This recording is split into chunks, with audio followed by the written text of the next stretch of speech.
आज हम लोग सीखेंगे कि हम लोग लॉ ऑफ टोटल प्रोबेबिलिटी को कैसे लगाएंगे। जब भी हमें लॉ ऑफ टोटल प्रोबेबिलिटी लगाना है, लॉ ऑफ टोटल प्रोबेबिलिटी, इसको हमें कैसे अप्लाई करना है। लॉ ऑफ टोटल प्रोबेबिलिटी को अप्लाई करने के लिए सबसे पहले क्या करना है, हमें लेना है एक सैम्पल स्पेस। हमने क्या ले लिया, एक सैम्पल स्पेस। ठीक है, मान लेते हैं कि सैम्पल स्पेस P है। ठीक, यानी कि ये क्या हो गया, ये P हो गया। उसके बाद इस सैम्पल स्पेस को 1 2 3 जितने चाहे उतने पीसेस में इसको तोड़ लेना है। कैसे तोड़ेंगे, तो हम लोग इसको कहते हैं कि मान लेते हैं इसको हम लोग ऐसे 4 पीसेस में डिवाइड कर देते हैं, B1 B2 B3 B4। ठीक है, ध्यान देने वाली बात क्या है कि B1 union B2 union B3 union B4 equal to B होना चाहिए, and B1 comma B2 comma B3 comma B4 ये सब कैसे होने चाहिए, डिसजॉइंट होना चाहिए। इसका मतलब क्या है कि B1 B2 में या B2 B3 में, B3 या B4 में कुछ भी इंटरसेक्शन नहीं। इसका मतलब क्या, B1 intersection B2 5, B2 intersection B3 5, B3 intersection B4 5 and B4 intersection B1 5। मतलब कोई भी ओवरलैपिंग रीजन नहीं होना चाहिए। ठीक है, ये हम ध्यान में रखेंगे।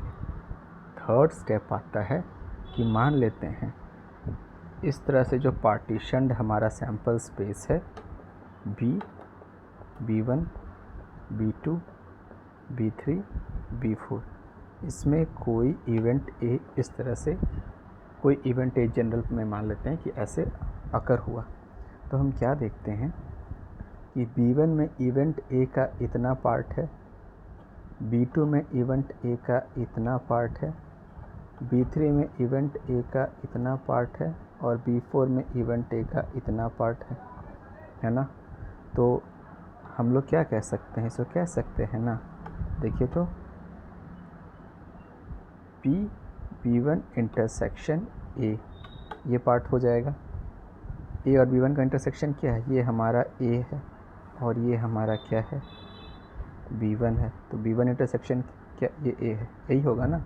तो ये पार्ट हमारा आ गया यहाँ पे, B1 इंटरसेक्शन A। ठीक है, सिमिलरली हम लोग कह सकते हैं B2 इंटरसेक्शन A। अब B2 इंटरसेक्शन A क्या हो गया, ये हमारा A है, ये हमारा B2 है। तो B2 इंटरसेक्शन A क्या होगा, यही वाला पीस होगा ना, ये जो पिज़्ज़ा का पीस दिख रहा है यही होगा ना। सिमिलरली हम कहेंगे P of B3 intersection A।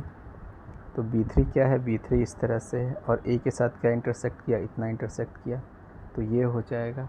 और लास्टली बोलेंगे B4 इंटरसेक्शन A। तो B4 क्या है, ऐसे है, इंटरसेक्शन वाला रीजन क्या है, ये है। तो इसको अगर हम अलग से बनाएं तो इसको ऐसे समझने के लिए, आपके समझने के लिए, ये A है और ये है मेरा B4, ये है मेरा B4, ये हो गया है ना। तो क्या हो जाएगा, ये B4 इंटरसेक्शन A। ठीक है, ये उसकी प्रोबेबिलिटी हो जाएगी।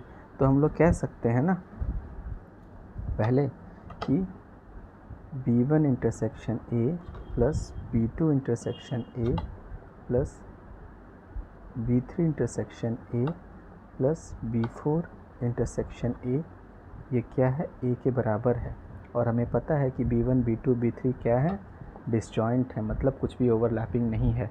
मतलब ये क्या हो गया, ये सारे क्या हैं आपस में, B1 B2 B3 B4 mutually exclusive हैं। ये क्या हैं, म्यूचुअली एक्सक्लूसिव हैं। और जब म्यूचुअली एक्सक्लूसिव होता है तो म्यूचुअल एक्सक्लूसिव में हमने क्या पढ़ा हुआ है, हमने पढ़ा हुआ है कि P ऑफ A क्या हो जाएगा, P of P intersection A plus P of B2 intersection A plus P of B3 intersection A plus P of B4 intersection A, ये हो जाएगा हमारा लॉ ऑफ टोटल प्रोबेबिलिटी।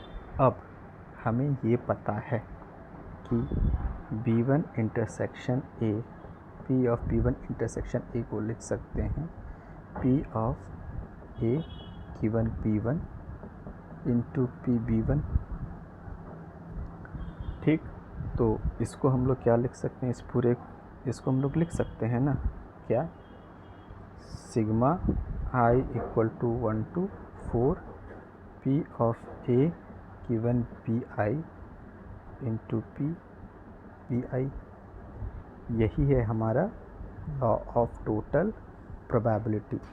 ये क्या है हमारा लॉ ऑफ टोटल प्रोबेबिलिटी। तो law of total probability से हमने क्या किया, इससे हमने ये किया कि एक डिसजॉइंट स्पेस, एक सैम्पल स्पेस जो कि डिसजॉइंट पार्टीशन से बटा हुआ है, उसमें कोई इवेंट हुआ है ना, तो इस इवेंट की टोटल प्रोबेबिलिटी निकालने के लिए लॉ ऑफ टोटल प्रोबेबिलिटी का इस्तेमाल होता है।